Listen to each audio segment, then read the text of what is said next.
દેશભરમાં અનેકો એવા કિસ્સાઓ બનતા હોય છે જ્યાં તંત્ર પોતાની કામગીરી પર ધ્યાન ન આપવાને લીધે અને રોડ રસ્તાઓ સહિત પુલોના નિરીક્ષણ ન કરવાને કારણે અનેક એવી મોટી દુર્ઘટનાઓ પણ સર્જાતી હોય છે, જેનું પરિણામ ખૂબ જ ગંભીર બની જતું હોય છે અને જેના કારણે જાહેર જનતાને આ પરિણામ ચૂકવવું પડતું હોય છે। ગુજરાતમાં પણ અનેકો એવી મોટી દુર્ઘટનાઓ ઘટી છે, જેના કારણે જાહેર જનતા તંત્રની ભૂલ અને બેદરકારીને કારણે પરિણામો ભોગવી ચૂકી છે।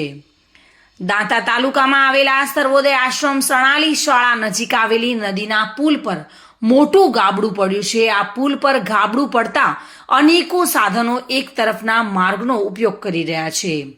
અનેક સાધનો અને સણાલી આશ્રમ શાળાના બાળકો આ પુલ પરના રોડ પરથી પસાર થતા હોય છે। કોઈ તંત્ર કે જવાબદાર અધિકારી આ પુલ પર પડેલા ગાબડાને મરામત કરાવવાનું કામ કરાવતા નથી।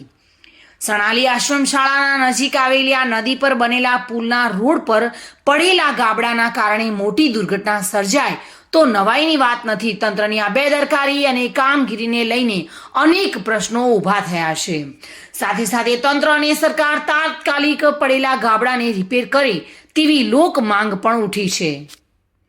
Reena Parmar, today news, Gujarati.